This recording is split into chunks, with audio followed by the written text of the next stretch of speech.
নমস্কার, আমি নবজিৎ সাহা। আজকে আবারও যাচ্ছি একটি নতুন মাশরুমের চিত্র এবং কাহিনী আপনাদের সামনে তুলে ধরতে। আজকের ভিডিওটা অন্যান্য ভিডিওর থেকে একদমই আলাদা, একদমই ভিন্ন, কারণ আজকের ভিডিওটা খুবই ইন্টারেস্টিং একটা ভিডিও।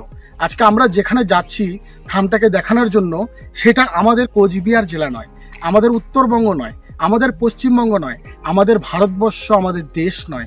আমাদের দেশ ছেড়ে আমাদের পার্শ্ববর্তী দেশ যে রয়েছে নেপাল, সেই নেপালে গিয়ে সেই দাদার মাশরুমের ফার্মের কাহিনী আপনাদের সামনে তুলে ধরবো। এর আগে তো আপনাদের দেখিয়েছি আমরা আমাদের পার্শ্ববর্তী দেশ ভুটানের মাশরুমের একজন ব্যক্তির অসাধারণ কাহিনী চিত্র তুলে ধরেছিলাম আপনাদের সামনে। সেমনই আজকে এমন একটি দাদার কাছে যাচ্ছি, যে দাদাকে আজকে আমরা 5 থেকে 6 বছর আগে থেকে মাশরুমের বীজ মেডিসিন পাঠাচ্ছিলাম, কিন্তু কোনোদিনও তার ফার্ম নিজে চোখ দিয়ে দেখিনি, জাস্ট মোবাইলে ভিডিও কলের মাধ্যমেই তার ফার্মটা আমরা অনুভব করেছিলাম। কিন্তু তার ফার্মে একটা ছোট্ট সমস্যা হয়েছে, যার জন্য সে আমাকে ইনভাইট করেছে, আমার পাসপোর্ট ভিসা বানিয়ে দিয়েছে। আজকে সেই ফার্মের কাহিনী আপনাদের সামনে কিছুটা হলেও তুলে ধরতে সক্ষম হব। যেই দাদার কাছে আজকে যাব, সেই দাদা হলো অনিল গুরুং। তার বাড়ি হচ্ছে নেপাল ঝাপা নামে একটি জায়গার মধ্যে। সে দাদার ফার্মের যদি আয়তন বলি, সেই দাদা প্রায় 18 থেকে 19 বিঘা জায়গা নিয়ে মাশরুমের ফার্ম তৈরি করেছে। 25খানা মাশরুমের ঘর। আপনাদেরকে এর আগে তো অনেক মাশরুমের ফার্ম দেখিয়েছি। আজকে যার ওখানে যাচ্ছি তার 1-2 হাজার, 5-10 হাজার, 20 হাজার, 50 হাজার, 1 লক্ষ সিলিন্ডার না, তার ওখানে আজকে তিনি 1.5 লক্ষ, 1,50,000 মাশরুমের সিলিন্ডারের বিশাল বড় মাশরুমের ফার্ম তৈরি করেছে। তার 7 কোটি টাকা ইনভেস্ট করে বিশাল বড় 161 জন লোক তার ওখানে কাজ করে, এবং তার কাছে গাড়ি রয়েছে 4খানা গাড়ি দিয়ে সে পুরো নেপাল জায়গাটার মধ্যে তার কাঁচা মাশরুম বিক্রি করে। নেপাল দেশের নিয়ম অনুসারে সে ব্যক্তিরা কোনোদিনও তাদের ফেস তাদের ভিডিওর মধ্যে নিয়ে আসে না। তাই যে দাদা আজকে ভিডিওটা আমার করে দিচ্ছে, সেই ব্যক্তি হলো সেই নেপালের এই ফার্মের মালিক। তাই সেই ফার্মের ওয়ানারকে আমরা ফেসে আনতে পারবো না, কিন্তু তার মাশরুমের ফার্মের যে বিশাল কর্মকাণ্ড, তার মাশরুমের ফার্মের যে বিশাল কাহিনী, বিশাল একটা চিত্র, যে মাশরুম চাষ করে লোক কত বড় জায়গায় যেতে পারে, কত বড় একটা শিল্প প্রতিষ্ঠা করতে পারে, কত টাকা ইনভেস্ট করে একটা বড় শিল্পে সে পরিণত করতে পারে, সে ফার্মের কাহিনী এবং চিত্র আপনাদের সামনে তুলে ধরবো। আজকে আর সময় নষ্ট না করে চলুন সে অসাধারণ একটি ভিডিও নিয়ে আপনাদের সামনে, সেই সুদূর আমাদের ভারতবর্ষ ছেড়ে সুদূর নতুন দেশ নেপালে ঝাপাতে সেই দাদার মাশরুমের ফার্মের কাহিনী এবং চিত্র তুলে ধরতে চলুন সেই নেপাল।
25টা ফার্ম আছে ওনার, 25টা লোহার একদম রড, পার্মানেন্ট ফার্ম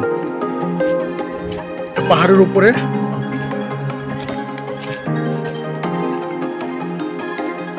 দেখতে পাচ্ছেন সব চালু হবে আবার। এগুলো মানে একবার উঠে যাওয়ার পর যে রেস দিতে হয় সেই রেসটা দিচ্ছে। বিশাল বড় এরিয়া।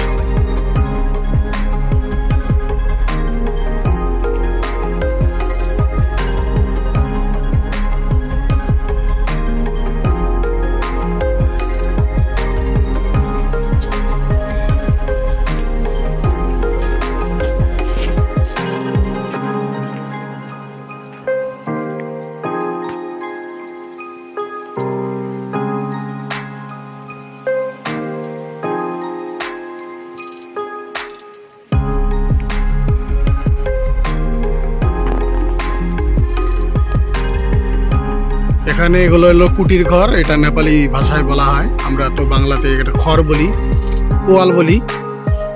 এখানে কয়েক টন এখানে দেওয়া আছে পোয়াল। তো একটা ঘর নাই, এদিকে আর একটা ঘর আছে দেখতে পাচ্ছেন।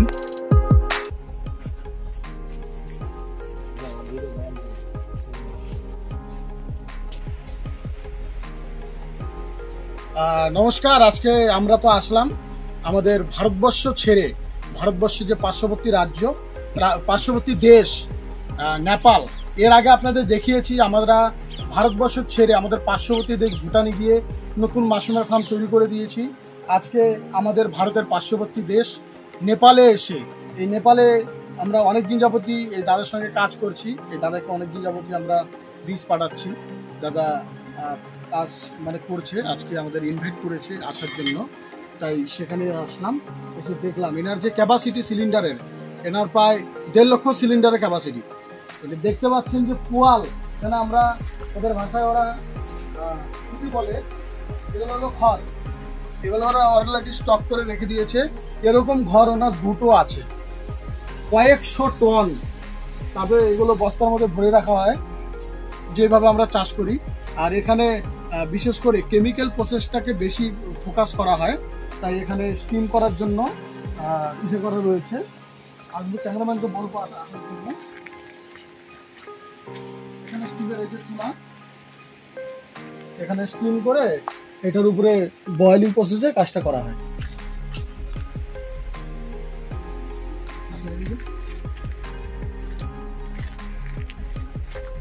নেপালের বোট,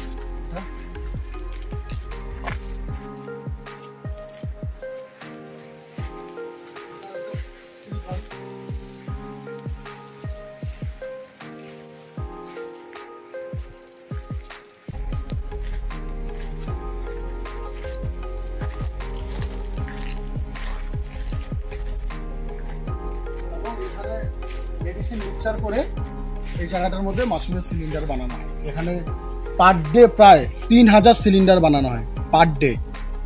আর দেখতে পাচ্ছেন যে কত বড় এরিয়া নিয়ে ফার্ম যুক্ত। এই দাদাকে আমরা আমাদের সঙ্গে যুক্ত আছে, ওই দাদার প্রায় 25টা মাশরুমের ফার্ম, একটা দুটা না 25টা ফার্ম। এর আগে তো দেখলেনই যে কত বড় ওনার যে কারখানা দেখালাম। এটা হলো পাহাড়ের উপরে যে দাদার ফার্মটা, সেই দাদাকে দেখাতে পারলাম না, কারণ নেপাল দেশের নিয়ম এবং সে আমাকে ডিমান্ড করেছে যে তার ফেস সে ভিডিওর মধ্যে আনবে না, তাই তাকে দেখাতে পারলাম না। কিন্তু মাশরুমের যে ফার্ম, একটা দুটা না 25টা ফার্ম ওনার। আসুন যেটা দেখালামই। আর পার্মানেন্ট একদম লোহার পাইপ, এটা পুরো একদম পার্মানেন্ট ফার্ম একদম। তার মানে বোঝেন তাহলে মাশরুমটা লোক কিভাবে তাদের লাইফে কতটা স্পেশাল ভাবে দিচ্ছেন। পাহাড়ের উপরে পাহাড় থেকে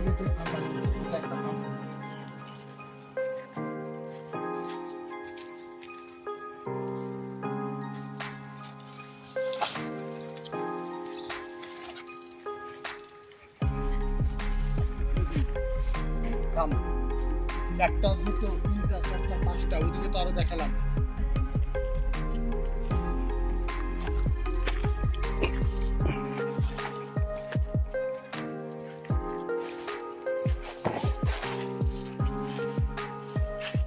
বিশাল বড় ফার্ম।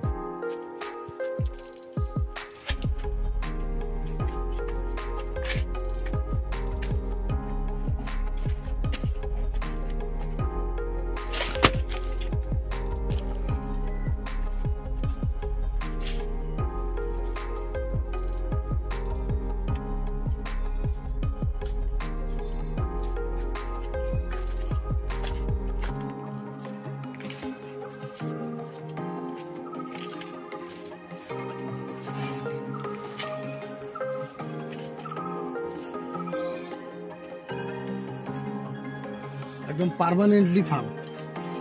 দিকে আসুন, মাশরুম হচ্ছে।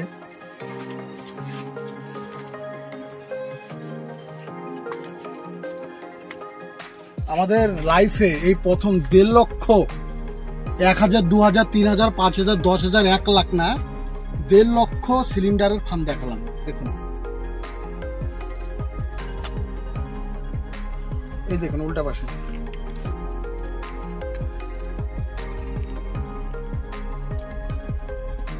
ওনার কাছে এতদিন শুধু আমরা মালই পাঠাতাম, আজকে ওনার ইনভাইটে আসলাম দেখার জন্য।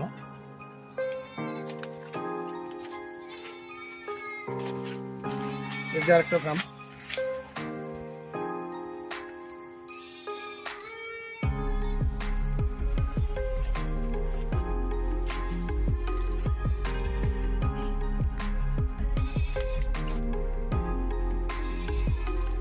নেপালে মাশরুমের দামও অনেক, আমাদের ইন্ডিয়ার থেকে ডবল দাম।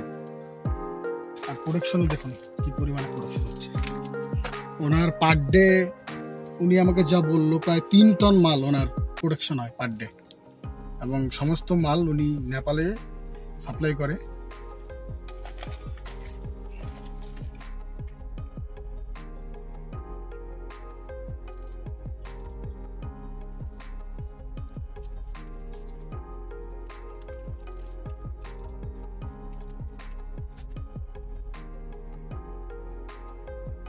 যতদূর চোখ যাচ্ছে ততদূরই দেখা যাচ্ছে ফার্মার ফার্ম। নমস্কার, আমি নবজিৎ সাহা। আজকে আবারও একটি নতুন মাশরুমের ফার্মে আমরা ভিজিট করতে আসলাম। আজকে আমরা যেখানে এসেছি, জায়গাটা হলো আমাদের ভারতের পার্শ্ববর্তী দেশ নেপাল। এর আগে আপনাদের দেখিয়েছি যে ভুটানে আমরা ফার্ম তৈরি করে দিয়েছি। এই নেপালের দাদাকেও আমরা দীর্ঘ 5 বছর যাবৎ মাশরুমের বীজ, মেডিসিন যা যা লাগে সব কিছু পাঠাচ্ছি, কিন্তু এতটা দূরত্বের জন্য আসা হয় না। কিন্তু আজকে ওনার ফার্মে একটা ছোট সমস্যা হয়েছে, যার জন্য না আসার পারলাম না। এসে ফার্মের পুরো কাহিনী এবং চিত্রটা আপনাদের সামনে কিছুটা হলেও তুলে ধরতে সক্ষম হলাম। যে দাদার ফার্মটা, তাদের সিস্টেমে, নেপালের দেশের মানে লোকের সিস্টেমে যারা ফার্মিং করে তারা সাধারণত ভিডিওর ফেসে আসে না, তাই দাদাকে দেখাতে পারলাম না। এবং দাদার কারখানা তো আপনারা দেখলেই কত বড়। ওনার ফার্মে 1.5 লক্ষ সিলিন্ডারের ক্যাপাসিটি। ওনার বড় বড় 25টা মাশরুমের ফার্ম রয়েছে। নেপালি ভাষায় কুট্টি বলা হয়, এবং সেই ধানের খড় আমরা যাকে বলি পোয়াল, সেই পোয়াল ওনার কয়েক হাজার টন 2টা ঘরের মধ্যে অলরেডি স্টক করা আছে। আপনারা দেখতে পাচ্ছেন, ক্যামেরাম্যানকে বলবো এখানে একটু দেখানোর জন্য এই জায়গাটা। এগুলো হলো মাশরুমের পরিত্যক্ত পিপি হয়েছে। এগুলো হলো মাশরুমের পরিত্যক্ত পিপি। ওনার পার ডে এখানে প্রায় 2 থেকে 2,500 সিলিন্ডার পার ডে তৈরি করা হয়। ওনার যে প্রোডাকশন মাশরুমের, সে আমাকে বললো ওনার 5 থেকে 7,000 কেজি পার ডে প্রোডাকশন আছে, এবং পুরো নেপালের মধ্যে উনি নিজস্ব গাড়ি রয়েছে, গাড়ির মাধ্যমে সেখানে সে মাল ডেলিভারি দেয়। আমরা দেখুন, আমরা শুধু গ্রামে না, শুধু শহরে না, আজকে এপার থেকে ওপার, নিচু থেকে উপর, শিক্ষিত থেকে মূর্খ, হিন্দু থেকে মুসলমান, পুরুষ থেকে মহিলা, ইয়ং থেকে বৃদ্ধ, ভুটান থেকে নেপাল, নেপাল থেকে বাংলাদেশ, বাংলাদেশ থেকে আমাদের ইন্ডিয়া, আজকে সারা জায়গায় যাচ্ছি প্রত্যেকটা লোককে সফল করার উদ্দেশ্য নিয়ে। কারণ আমাদের টার্গেট আগামী দিনে একটা বড় আছে। আমরা চাইবো আমাদের সঙ্গে যে সকল চাষিরা যুক্ত হবে, তাদের প্রত্যেকটা লোকের লাইফ আমরা নিজের হাতে নিয়ে তাদের লাইফকে পরিবর্তন করব। আজকে আর ভিডিওটা আর বড় করছি না, আজকে এখান থেকেই আমার এই বক্তব্য আমি সমাপ্ত করছি। দেখা হচ্ছে নতুন কোনো ফার্মে, নতুন কোনো চাষি বন্ধুর সঙ্গে, নতুন কোনো জায়গায়। আজকে বিদেশের মাটিতেও এসে আমরা বলছি জয় ভারত, জয় জওয়ান, জয় কিষাণ। Thank you.